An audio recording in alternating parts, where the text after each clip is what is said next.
Shalom, apa kabar pemirsa yang dikasih oleh Tuhan? Bertemu kembali dengan saya Jimmy Suhadi dalam program Berjalan dalam Kasih Karunia. Masih ingat kita masih dalam bulan-bulan berbicara tentang Paskah. Berbicara tentang Yesus datang ke dunia untuk mati dan hidup adalah semuanya untuk kepentingan kita. Ya, dia datang ke dunia ini karena punya satu visi yang mulia, visi yang luar biasa. Dan itu adalah untuk kita. Yaitu untuk apa? Supaya apa yang mati dalam hidup kita menjadi hidup kembali. Nah, topik hari ini adalah berbicara tentang Yesus mati untuk mendamaikan kita dengan Tuhan. Pernahkah saudara berpikir mengapa kita sekarang dapat berdoa langsung dengan Tuhan? Pernahkah terpikir bagi kita bahwa sekarang ini kita begitu enak setiap saat, di mana saja, kapan saja, ya dalam situasi yang sulit kita tinggal berteriak, Tuhan, Yesus, tolong. Dan kita melihat kuasa, mujizat Tuhan menyertai kita. Kita diliwatkan dari mara bahaya, dari kecelakaan, dari semua yang jahat. Sekarang ini kita bisa memanggil Tuhan, pencipta langit bumi dengan segala isinya, dengan apa? Bapa yang baik, Bapa yang mengasihi saya. Bahkan kita diajar di Matius ada doa Bapa kami. Pernahkah terbesit dalam pikiran kita bagaimana semua ini bisa terjadi? Kemudahan-kemudahan, anugerah yang luar biasa ini, ya, kebaikan, kesempatan yang kita terima sekarang ini boleh kita alami, boleh kita dapatkan. Semua itu karena satu hal, yaitu apa? Karena kasih Tuhan atas hidup kita.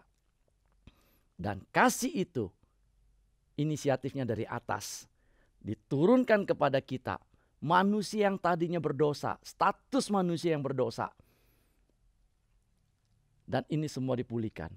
Nah, saudara, tadi saya katakan saat ini kita bisa setiap saat bisa berdoa. Kemudian kita bisa manggil, Tuhan Bapa yang bertata di dalam surga, datanglah kerajaanmu, jadilah kehendak-mu.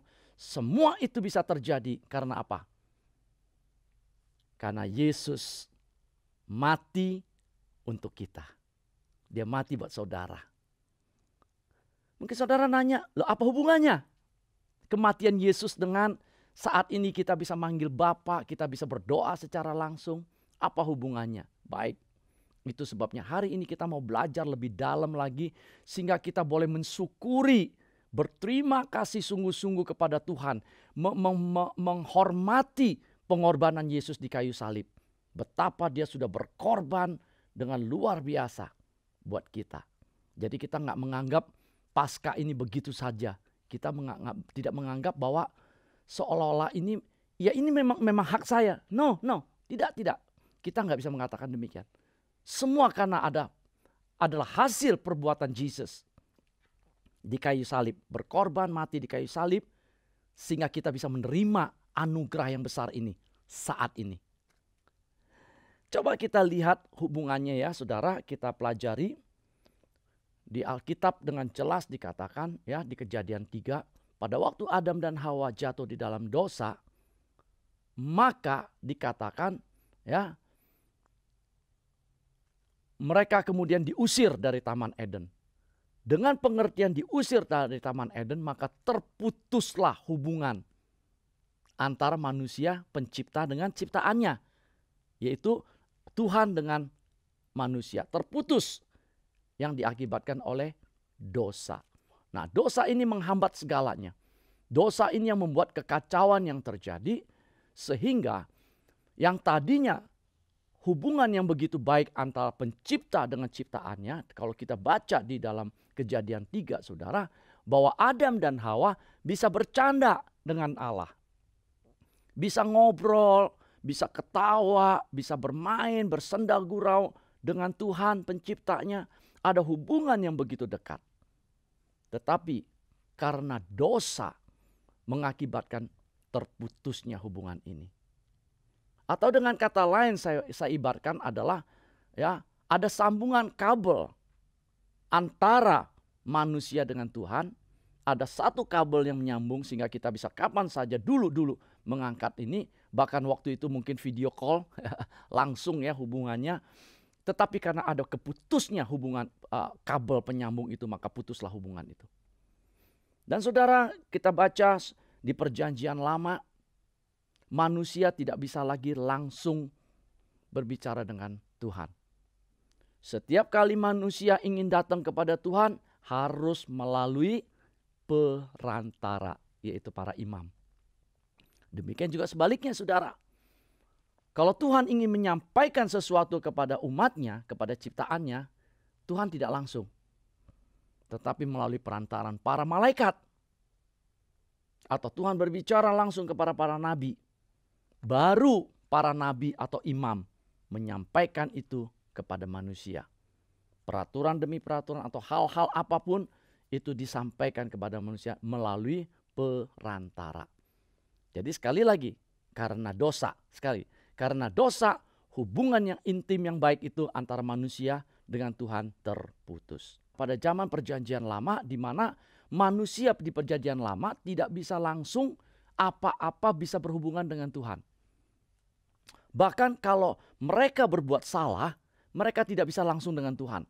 Mereka harus datang ke bait suci, kemudian mereka harus minta tolong imam, mereka harus mempersembahkan binatang ya sebagai korban persembahan untuk dosa mereka. Kalau mereka harus berbuat sesuatu yang salah, ya mereka harus nunggu. Kemudian mereka minta tolong, baru dosanya diampuni. Mungkin rumah antara tempat tinggal mereka dengan bait suci itu jauh. Mereka harus berjalan berhari-hari. Dan mereka harus keluar uang untuk membeli binatang sebagai korban persembahan supaya dosanya diampuni. Nah, saudara lihat apa yang terjadi di masa lalu itu, dan apakah pencipta kita, Tuhan kita suka? Tidak. Tidak. Dia tidak suka hal itu. Dia ingin hubungan ini kembali baik. Dia ingin kembali bagaimana dia bisa bercanda, bisa bermain-main dengan Adam dan Hawa. Dan sekarang ini bukan dengan Adam dan Hawa, tetapi dia ingin sekarang ini dia bisa bermain-main, bisa ngobrol, bisa bersenda gurau dengan siapa? Dengan saya dan dengan pemirsa yang ada di rumah. Dengan saudara. Ya, dengan kita semua. Tuhan mau bisa ngobrol, bisa bercanda. Itu kehendak dia. Kenapa? Karena dia menciptakan dan dia tidak membiarkan itu saja. Dia ingin punya satu hubungan yang dekat. Dan itu semua. Karena apa? Karena semua kita berasal dari dia. Dan dia ingin satu saat kita kembali lagi dengan dia. Bahkan di dunia ini pun kita tetap adalah miliknya. Yang tetap bisa menjadi satu. Nah, saudara, itu sebabnya ya, kalau hari ini sekali lagi kita bisa langsung ngobrol dengan Tuhan, hari ini kita bisa teriak setiap saat, ini semua karena anugerah Tuhan. Semua karena kebaikan Tuhan. Dan semua ini bisa terjadi, hubungan ini dipulihkan kembali pada saat Yesus mati di kayu salib. Nah, itu sebabnya saya katakan Yesus mati untuk mendamaikan kita dengan Tuhan kembali. Memulihkan kembali hubungan yang tadinya terputus melalui kematian Yesus di kayu salib. Kabel yang terputus ini disambung kembali. Atau sinyal yang selama ini hilang kembali muncul. Kita diperdamaikan. Bagaimana caranya kita diperdamaikan? Ya, kita coba lihat di Matius 27 ayat 50 dan 51. Yesus berseru pula dengan suara nyaring lalu menyerahkan nyawanya. Setelah itu, apa yang terjadi? Dan lihatlah, tabir bait suci terbelah dua dari atas sampai ke bawah, dan terjadilah gempa bumi, dan bukit-bukit batu terbelah, dan kuburan-kuburan terbuka, dan banyak orang kudus yang telah meninggal bangkit. Di sini saudara, apa yang terjadi ini adalah bahwa di dalam bait kudus saudara ada 3 ruangan. Ada halaman, ada ruang kudus, dan ruang maha kudus. Dan saudara, yang berhak masuk ke ruang maha kudus itu hanya imam besar. Dan itu ada tabir. Karena tidak boleh setiap orang masuk ke tempat itu. Bahkan imam besar saja, kalau dia punya kesalahan dan tidak kudus, pada waktu dia masuk ke dalam ruang maha kudus itu dia akan mati. Itu sebabnya kalau saudara baca, setiap imam besar yang masuk ke ruang maha kudus itu kakinya diikat. Kemudian dikasih kerincingan, ya, bel. Jadi kalau mereka di luar dengar masih ada bunyi kerincing-kerincing, artinya imam besar itu masih hidup. Tetapi kalau ternyata sudah tidak ada bunyi kerincing dan tidak ada gerakan, artinya imam besar itu punya salah dan dia mati dan akan ditarik keluar. Karena tidak boleh ada siapapun yang masuk ke ruang maha suci. Dan di ruang maha suci itulah Tuhan bertata. Itu pada waktu perjanjian lama. Ya. Nah, saudara lihat betapa sulitnya, sekali lagi, orang-orang perjanjian lama yang hidup zaman dulu, zaman sebelum Yesus lahir, begitu sulit berhubungan dengan Tuhannya. Tetapi saudara, tadi dikatakan pada waktu Yesus menyerahkan nyawanya, maka pintu tabir itu terbelah dari atas ke bawah. Maka artinya penutup itu sekarang terbuka.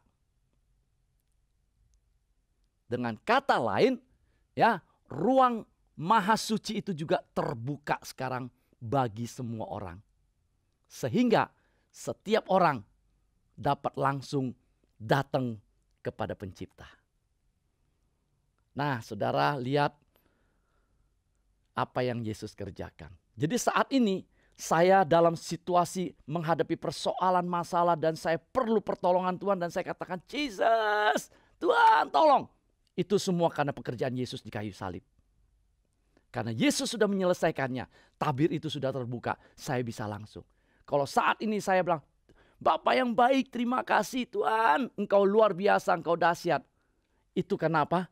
Karena Yesus yang sudah kerjakan buat kita.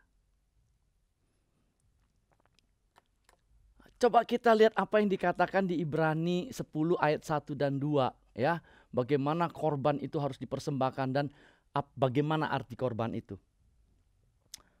Ibrani 10 ayat 1 dikatakan, di dalam hukum Taurat hanya terdapat bayangan saja dari keselamatan yang akan datang dan bukan hakikat dari keselamatan itu sendiri. Karena itu dengan korban yang sama yang setiap tahun terus-menerus dipersembahkan, hukum Taurat tidak mungkin menyempurnakan mereka yang datang mengambil bagian di dalamnya. Sebab jika hal itu mungkin, pasti orang tidak mempersembahkan korban lagi. Sebab mereka yang melakukan ibadah itu tidak sadar lagi akan dosa setelah disucikan sekali untuk selama-lamanya.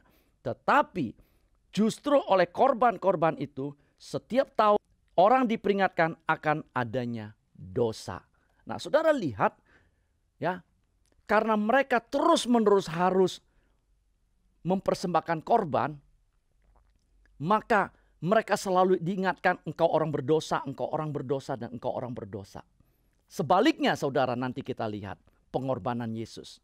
Kalau pengorbanan lama seperti itu. Nah, tadi saya katakan, bagaimana kalau kita orang miskin? Setiap tahun harus bawa korban. Nah, bagaimana seandainya orang itu tidak sanggup membeli korban? Bukankah berarti dosanya tidak diampuni? Ya. Betapa sulitnya kondisi seperti zaman dulu. Mungkin bagi orang kaya tidak ada masalah. Tetapi bagi orang miskin maka artinya tidak pernah ada pengampunan dosa. Pemirsa yang dikasihi Tuhan, sekarang lihat apa yang kita dapat setelah Yesus mati di kayu salib. Dan tadi dikatakan pada waktu kematiannya tabir itu terbelah. Pintu itu terbuka. Maka kita bisa langsung. Kita lihat juga apa yang dikatakan di Alkitab di Roma 5 ayat 6-10. Dikatakan demikian. Karena waktu kita masih lemah, Kristus telah mati untuk kita orang-orang durhaka pada waktu yang ditentukan oleh Allah. Sebab tidak mudah seorang mau mati untuk orang yang benar, tetapi mungkin untuk orang yang baik ada orang yang berani mati.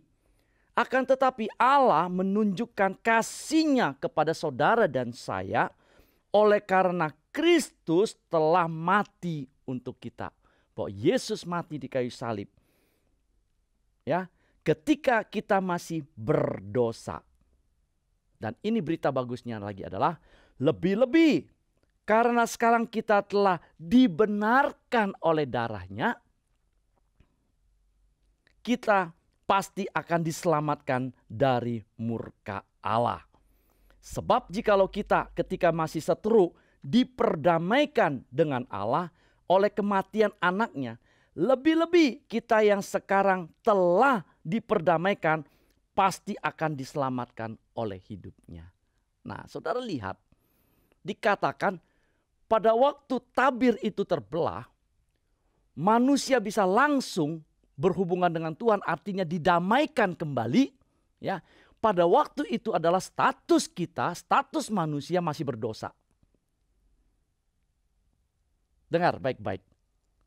Pada waktu hubungan perdamaian itu terjadi, itu inisiatif dari atas. Inisiatif itu dari Tuhan yang berinisiatif datang dan merangkul kita. Dia yang merendahkan diri, buka pintu, mempersilahkan kita kembali ke dia, dan dia menjadikan kita anak. Lihat, dia tidak melihat kita orang berdosa. Kenapa?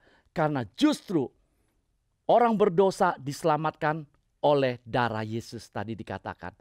Dengan satu catatan, orang itu mau terima Yesus, mau terima Isa sebagai Tuhan dan Juru Selamat, maka akan menerima keselamatan. Dan tadi dengan jelas dikatakan, pada waktu kita masih seteru, pada waktu kita masih berdosa, Tuhan sudah mau berdamai. Jadi ada berapa poin? Ada 2 poin saya mau tekankan di sini. Poin yang pertama adalah Tuhan yang berinisiatif datang mendamaikan diri dengan kita. Padahal yang berdosa siapa? Manusia. Bukan Tuhan yang berdosa. Justru karena kasih, Tuhan tidak melihat dosa kita, dia berinisiatif mendamaikan dirinya dengan kita. Melalui apa? Dirinya sebagai manusia, yaitu Yesus, mati di kayu salib. Setelah melalui perdamaian ini, yang terjadi adalah dikatakan di ayat yang ke-9, lebih-lebih karena kita sekarang telah dibenarkan oleh darahnya, kita pasti diselamatkan dari murka Allah. Wow, puji Tuhan, puji Tuhan. Artinya saudara, kita gak pernah kena marah lagi dari Tuhan. Amin. Setuju? Dikatakan kita diselamatkan dari murka Allah. Artinya Tuhan tidak pernah akan memarahi kita lagi. Itu sebabnya di Roma 8 ayat 1 mengatakan, bagi mereka yang ada di dalam Kristus Yesus, tidak ada penghukuman lagi. Murka Allah tidak lagi terjadi atas hidup kita. Karena oleh darah Yesus, kita dibenarkan di mata Tuhan. Di ayat berikutnya adalah, sebab jikalau kita ketika masih seteru diperdamaikan dengan Allah oleh karena kematian anaknya, lebih-lebih kita yang sekarang telah diselamatkan, pasti akan diselamatkan oleh hidupnya. Lihat, kita pasti akan memperoleh keselamatan dalam hidup kita. Dan keselamatan ini berbicara 3 hal. Tubuh, jiwa, dan roh. Roh udah pasti masuk surga. Bagaimana dengan jiwa? Saya baca di Yohanes 20, 3 kali pada waktu penampakan Yesus setelah bangkit dari orang mati, Yesus menampakkan dirinya kepada murid-muridnya secara jiwa yang dia katakan apa? Damai sejahtera bagi kamu. Pertama kali Yesus katakan di ayat 19. Ketika hari sudah malam pada hari pertama minggu itu berkumpullah murid-muridnya Yesus di suatu tempat dengan pintu-pintu yang terkunci karena mereka takut kepada orang-orang Yahudi. Pada waktu itu datanglah Yesus dan berdiri di tengah-tengah mereka dan berkata, damai sejahtera bagi kamu. Lihat saudara. Jadi perdamaian ini betul-betul perdamaian yang luar biasa. Ya, bukan cuma sekedar omongan. Melalui kebangkitan, Yesus katakan, damai sejahtera bagi kamu. Secara jiwa dia memberikan damai sejahtera. Yang kedua kali dia katakan di ayat yang ke-21. Maka kata Yesus sekali lagi, damai sejahtera bagi kamu. Sama seperti Bapa mengutus aku, demikian juga sekarang aku mengutus engkau. Dan damai sejahtera yang ketiga yang dia ucapkan ada di ayat 26. 8 hari kemudian murid-murid Yesus berada kembali dalam rumah itu, dan Thomas bersama-sama dengan mereka. Sementara pintu-pintu terkunci, Yesus datang dan ia berdiri di tengah-tengah mereka dan berkata, damai sejahtera bagi kamu. Wah, puji Tuhan. Puji Tuhan. Ya, tadi kalau kita tarik kembali keselamatan, roh masuk surga, secara jiwa damai sejahtera. Dan secara tubuh jasmani, selama kita hidup di dunia, Tuhan bilang apa? Tadi keselamatan itu datang. Bahkan di Yohanes 10 ayat 10 Yesus katakan, aku datang untuk memberikan hidup. Dan hidup dalam segala kelimpahan. Artinya apa saudara? Melalui ini, melalui perdamaian ini, maka hidup kita diubahkan. Tuhan tidak suka setelah terjadi perdamaian, bahkan status kita berubah dan kita dijadikan anak. Saya percaya tidak ada seorang bapak dimanapun di dunia ini yang suka melihat anaknya menderita. Betul nggak saudara yang di rumah? Pemirsa yang dikasihi. Adakah saudara yang di rumah suka membiarkan anak-anakmu menderita? Tidak. Pasti kita akan berusaha yang terbaik untuk kebahagiaan anak kita. Maka artinya melalui perdamaian ini dan status kita sudah naik, berubah dari hamba dosa menjadi anak Allah.